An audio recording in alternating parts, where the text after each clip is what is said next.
Good morning. Good morning. It's April 16th, 2023, and we're delighted to have you with us this morning. The title of our talk is Finding Your Right Brain. And Which is meant to be a double entendre. and yes, and it is it is a double entendre. It is your right brain and the right brain. So let's begin with an opening prayer. If you're so desiring, you may close your eyes and participate as we come together and acknowledge that there's one source of all life. It is pure energy. It is eternal. It is omniscient, omnipotent, and omnipresent. Omnipresent means also within each one of us. It is in all of nature. It is in all that exists, and it is in us. It operates through our minds and by our minds. And so we give thanks for knowing that if it is to be, it is up to me. That my thinking, my feeling, my expecting is what creates my life. I know this is so. I give thanks for it. And I give thanks for all of the discoveries being made by our preeminent way of exploring and finding new facts. And that is with what we call our science. So we give thanks that it is catching up. And we release, and together we say, And and so it so it is. is. So, as I say, I grew up, I didn't grow up with it really, but I studied science in college, the science of psychology and other sciences, and learned the scientific method of imperial investigation, and meaning empiric. I mean empiric investigation. In other words, doing tests and trials to verify what you think is a theory about the way life is. And they often don't claim that they know anything, but they say, this is what we found so far. But it's become very agnostic, and any kind of spirituality is looked down on very strongly in the university settings. And so I was so tickled when we came upon again the story of Jill Bolt Taylor. Taylor. Jill, she's sometimes called Bolty Taylor, but we heard an interview yesterday with her with Marianne Williamson, and she's known her for a long time, and she calls her Jill Bolt Taylor. So we listened to two of them, and it reminded us of what we already knew, but there was far more. When we first heard her story on TED, it had not been 8 years, and she said it took her she had a stroke, by the way. She had a stroke in 1996, and it was in her left brain, which is the speech area, the reasoning area, logical area, and she was a brain scientist. She was a Harvard PhD doing research on the brain to figure out its pathways and how it worked. She particularly was interested in why brains work differently because she had a brother who had a schizophrenic disorder. And so she really knew the brain. So when she started having a stroke, she said, "Oh my God, I'm having a stroke. This is really interesting." And the stroke was in her left part of her brain, which I said was speech area. So she went to call and found out that she had lost her speech. And she was making a sound like a golden retriever, she said. But she called her work, and so they recognized her number and sent an ambulance. By the time she got to the hospital, she was rolled up in a fetal position, and she thought she was dying. And she made the choice not to. She made the choice to stay because this state where she was in, where she was experiencing everything from her right brain because this one was injured. You know, we have two hemispheres that look identical. They look identical, but they have totally different operations, as it turns out. And so I think I'll stop there and let Bob talk about it a little bit, and I will come back. Okay. Well, one of the things that she was saying is just that we have a split brain, but that they have overlap as well, so that each side has the ability to do multifunction and to do some of the things that the other side does. And so there is this, and Because then, they're connected. well, yeah, they're connected, Corpus and then callosum. she also shared that there's layers to the brain, and the layer that we tend to live in the most, or the section that we live in the most, seems to be the cognitive, reasoning, thinking ourselves through. What we typically do is we use that left brain to organize information, to process information, to store information, to sort information. It's like a giant computer that determines if anything ever happened that's like this, what was it like? Was it safe? Was it good? It's really the protector. And I think in early man, that was very, very important, that the brain constantly be processing the information and saying, is this safe? Is this safe? Is this safe? It's a reactive brain. And so, and it's also, interestingly, the brain that many of us are encouraged to function the most with. That is, to keep that one alive and well and constantly organized and ready. I want to add one part to that. It's the one that's to see if it's safe. It remembers the past and Yeah. it projects what would happen in the future. That's all to keep it safe. But that's the part of your brain that always does that. And you know, your spiritual teachers have always told you, get out of the past and the future and be in the eternal now. Right, which is not what the left brain can do, Right. or not very well. So And, you know, all of us go, how? How do we do that? right, and the left brain is also the word brain. It is the brain in which you think in words. It's the writer's brain, but that writer then can borrow also then, and hopefully from the right brain. And we have a whole brain. So, you know, when somebody says you're left brain or right brain, that's accurate to some extent, but the truth is we have a whole brain, and in whole brain people, these brains can work, these sides can work together.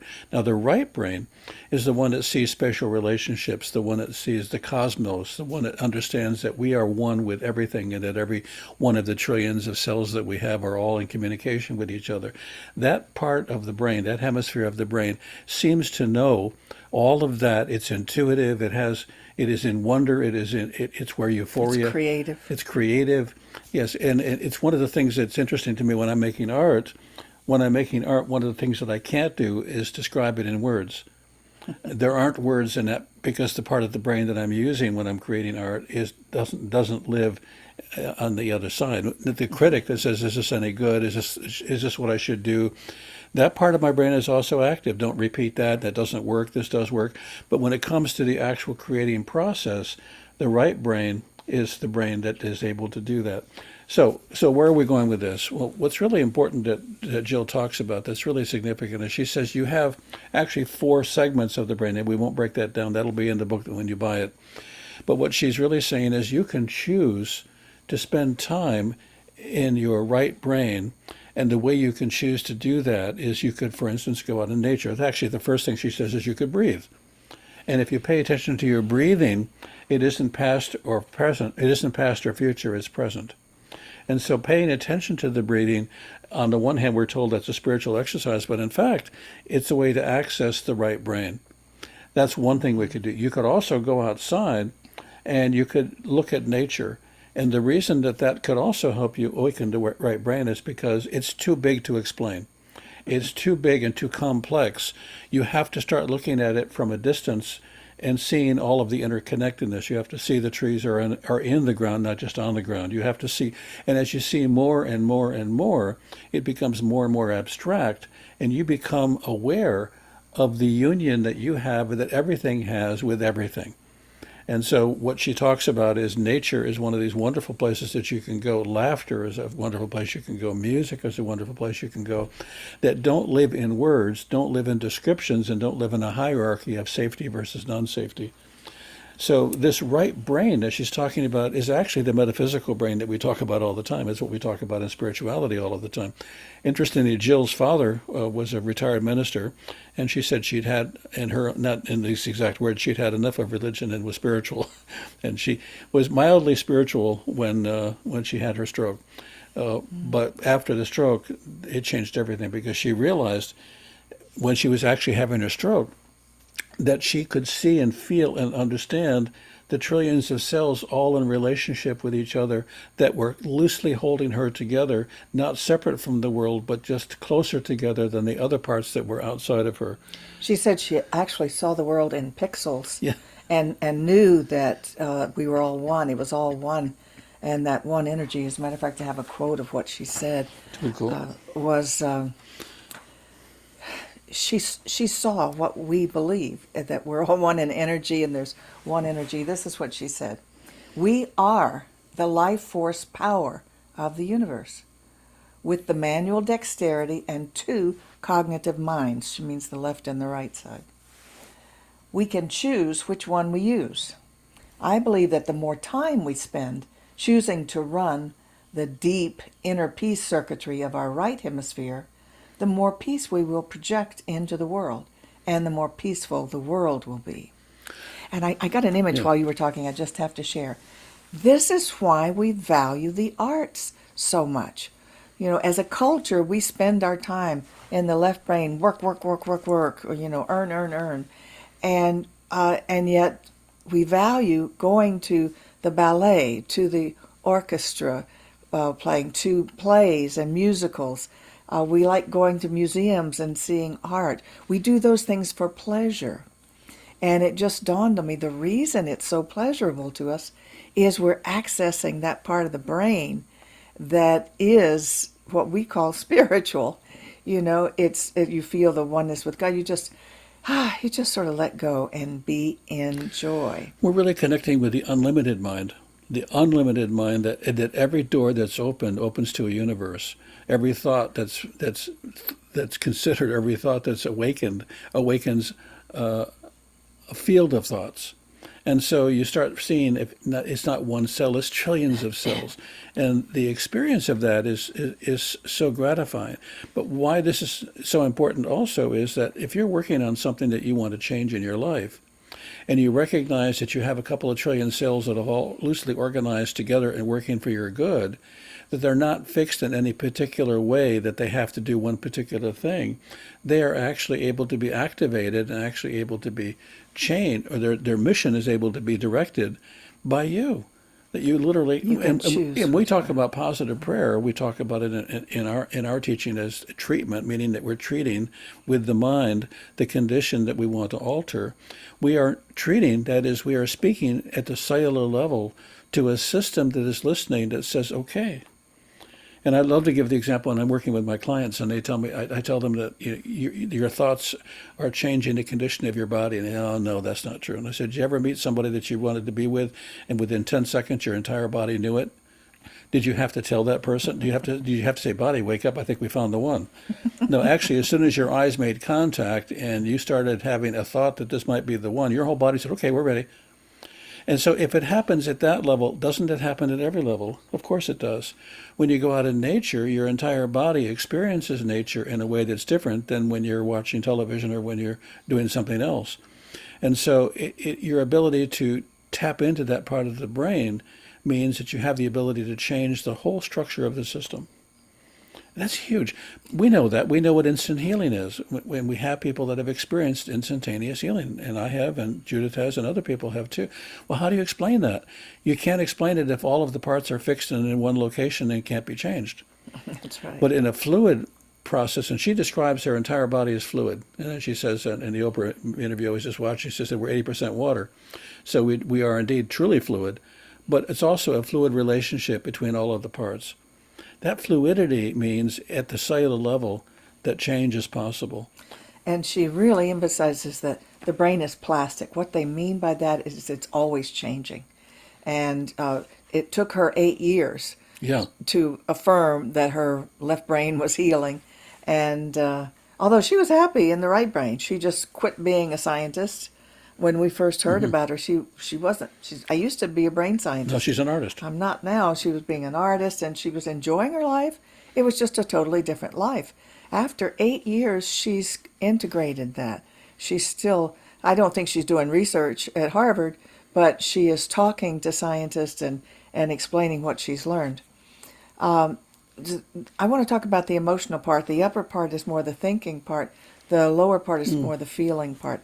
But both sides have feelings. The left one is the one that always remembers all of your cherished resentments and agonies from the past. And your spiritual leaders, including us, would say, stay out of the past and the future. Stay in the here and now. The here and now is over here. That part is the one that is just, she calls it love. It's just love. That's where you're unified with all life. But nobody knows that they can choose to go to the right one. And you choose to by getting to know those parts. She calls them characters. And you have to get to know them and know which one is activated. And that's how you would get out of the left one to the right one. She says that's helping PTSD people, right, patients right now, as to learn to get out of that one that's stuck in that rut of what happened and what might happen in the future that's not safe.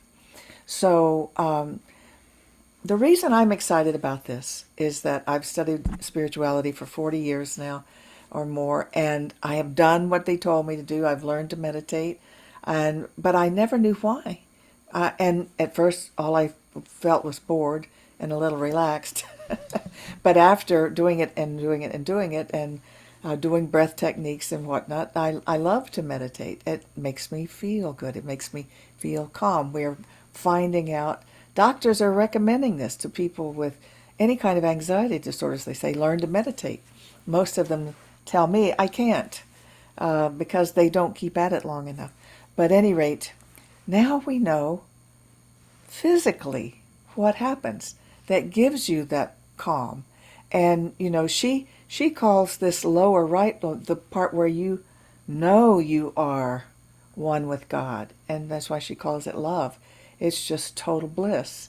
So if we can learn to go there, and what she recommends is that she said all of these parts are very valuable. They're there doing good work for you, and as a human being, you need all of them. You just don't need one dominating. If we had just the right brain dominating, I guess we might be sitting in a cave and meditating for 40 years, but you wouldn't be doing much in the physical because we need our left brain to be human beings operating in the physical world. And I work with people who are having psychotic episodes where that one hemisphere is operating in an extraordinary bright way, so that somebody will come out of the room totally naked, and why do I need to wear clothes? I mean, and it's not just that they're psychotic, but the part of the brain that they're actively engaged in can't tie your shoes, doesn't want to play with the food because it just seems to have such a wonderful texture. Don't realize you got to eat it, So we can get out of balance, and part of what's really important is when you look at the brain, there are no extra parts. The left brain is not something to be gotten away from. Right. It's something that really is essential for your survival and for you to thrive. At the same time, it isn't what should be getting all of the attention. Exactly, and you need to, what she does, she says before she decides what direction to go to with any decision, has a brain huddle, she calls it. In other words, first you get familiar with these parts of your brain. She says they're differentiated cells. They operate differently, but once you get familiar with how it feels, how it sounds in that area, and you get all to know those characters, you have a brain huddle and ask to hear from all of them and take every character's input, because it's all valid on one level or another, and then decide what direction to go in or what decision to make. The power of decision is very powerful. So it would be nice to hear from your whole brain, because once we make a decision, then we know how the law of mind works to bring that about. And have you ever demonstrated something you were sorry you did? So sometimes it's good to get the whole input. But so I find this it validates what the gurus and the spiritual teachers have been teaching. It tells me why breathing is a technique to help you go deeper in meditation. It tells me why living in the past and the present is always painful, because that part of your brain remembers the past pain and warns you about the future, because it's trying to protect your humanness, your human self. But it's painful to be in. So if you want out of it, you just simply, once you get familiar with what this feels like and how to get there, or all the things Bob told you, go. One of the fastest way to get to the right brain is to practice gratitude. Just Oh, I think forgot that. Yeah. just what you're grateful for. So we know that that is a transformative practice to just keep a gratitude journal. Think about it when you go to bed at night instead of all the problems you have to solve, and you Well, will be getting into the right brain. but it's really a positive brain survey. You're asking the brain to look in a larger way, not for details, but in the larger map, the larger picture. Whenever you invite the brain to look at the larger picture, then it doesn't get stuck on the she said this, he did that, this is going to happen, that's going to happen. The larger picture is there's thousands and thousands of things you can be grateful for. Wow, what a big world. The right brain is much more accustomed to dealing with the big world.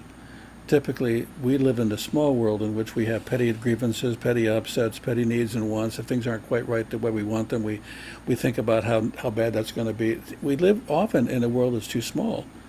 And so the expansiveness that we're looking for is a right brain expansiveness. And so when you breathe, two things are happening. One is you're focusing away from the past and the future, but you're also acknowledging that you have the breath of life and that you are literally a breath to the next breath, and that focusing is breathing on the infinite, breathing in the infinite. And so as you do that, you suddenly realize there's another whole world here. And why do our meditation tapes nearly always have soothing music? Yeah. Music is another way to get there. And so, but we are such workabees that most of us plan our days so that we get all the work done. Mm-hmm. And if we're lucky and have a little time left, we might be able to spend some alone time getting to those places. That's another thing. A lot of what we do is screen time stuff, TV, Yeah. and now you can watch any movies on your iPad and all of that. Very. And go ahead. Yeah, very short story. I was making tapes for people a few years ago to help them through whatever maladies they were dealing with, addiction or cancer or whatever they were dealing with. This one gentleman that I saw had brain cancer. The brain cancer had metastasized, and there was no way that it was going to get better. That's just a given. He asked me if I could do a tape for him, and I said, let me pick some music. He said, I don't want any of that crappy music that you guys play all the time, that new age stuff. I said, well, what do you want? He said, I'm a drummer. I said, you want drumming? So I mixed this extraordinary drum tape. I mean, it was just unbelievably powerful drum. So I listen as I'm in my house and him driving by, and I know he's in the area because I can hear he's got the windows down, he's playing the drum tape in his car, and he's playing the drum tape. He's playing that drum tape all the time. He goes back to the doctor, and the doctor said the tumors are shrinking. And continuously, he was listening to this music, and the tumors kept shrinking. Then he went to a local church, and they said, that's the work of the devil, stop listening to that. He stopped listening to it, of course, and he was dead in less than a month. Oh, gosh. But what's interesting was that both had an effect. Him being told that it was the demonic force, that he shouldn't be doing that, registered in the part of his brain that said fear, oh my God, bad things are going to happen, I got to be careful, which is the part of a brain that doesn't really help very much in the area of healing. Mm-hmm. What he was listening to, he said he felt something that he couldn't explain that was transformative. And when he went to the doctor said, and whatever this is that you had is getting better. And so, but it's a shift away from the explanation part of the world into the experiential part of the world. Indeed. So I don't know if everyone finds this as fascinating as Bob and I do, but we are truly excited. I think it'll take a long time for science to get it. She really is hopeful that this could change the world. Yeah. Because she believes most human beings are living right here in this fear and me against the world kind of attitude, and that's why we have wars and constant conflicts, and it's just not going to bring us peace on earth. And for those of you that are looking at all the different ways that we can transform and improve our lives, I can't remember the woman's name who said, is it true? Is it true? Is it really true? Yeah, that's Byron Katie. Byron Katie. There's lots of ways to approach the brain. When you say, is it true? Is it really true? What I'm thinking, is it really true? I'm absolutely sure it's true. Yeah, what you're really doing is you're challenging that left brain, that thought in that left brain, and you're starting to say, is there a bigger picture here? Is there something more I should be looking at? If I'm not invested in right, wrong, good, bad, yes, no, I can be involved in the question and in the question and in the question. I can turn on that brain. I can turn on that part of me that is. So there's lots of ways to get to that. But what we want to conclude with is you're a whole brain person. There are no extra parts. When you breathe and appreciate and take in nature and take in music and take in love and allow love to be expressed, you are nurturing your brain and your entire body and your entire being. And if you're in panic and in fear and in worry, your body is ready for battle, not for healing. So gratitude is a way to get there. Yes. Enjoying the arts, all of the arts, and I know many of you and what your art interests are: singing and Dance, sewing and dancing and painting. taking care of animals. And so those are not a waste of time. Those are important parts to balance you and balance your life. It makes me glad that I saw the benefit of doing the spiritual life. I think I, like everybody else, was like most people, was attracted by not inspiration but desperation. Desperation is how I got there, but it doesn't matter how you get there, Right. as long as you get there. It may be a loud drum or it may be a harp. That's true. whatever it is that awakens you to your highest and best. We're going to shift gears now, and we're going to stop the recording. Or actually, do you want to do a closing treatment? Yes. Let's do that, and then we're going to stop the recording and play some music. And No, we're going to show them where they can donate. oh, that's right. Yeah, let's go back to the left brain. For us to survive Yeah. and have a ministry, we have to have people giving to support us. Okay, I'm sorry. I didn't mean to move into panic. And back to breathing. Okay. Well, let's close first with a closing prayer. Yeah. So, as we come together, we feel the joy and excitement of knowing that every atom of our body is a part of all that is, and all the power of the universe lives in us, as us, and as we visualize world peace and end of wars and hunger and pain, we know we can create that as we spread the joy, as we spread the way. And so we give thanks. We give thanks for our continual learning and studying and understanding how we can make this world a better place. And so it is. And so it is. Go ahead. And so I'm going to do a screen share right now to share our location of where you can donate to us. We are online these days, and so you just go to our website, cslpalmbeaches.org. Don't worry about the capitals. Capital letters, they don't matter on that. And then there's a button at the top. Why am I not seeing the button? Well, I guess I have to just tell you. There's a little button on the top that says ways to donate, and you click on that, and it shows you several ways you can donate. So we do this affirmation because we know that as we give, we are receiving more back in return. That's the way the law of circulation works. So it's an investment in our own prosperity as we share, especially the sources of our spirituality, learning and whatnot. So say with me, my investment today is made with a full realization that God is the source of my supply and returns it to me enriched and multiplied. And so it is. Fantastic. And so we need to stop the recording, which is right here.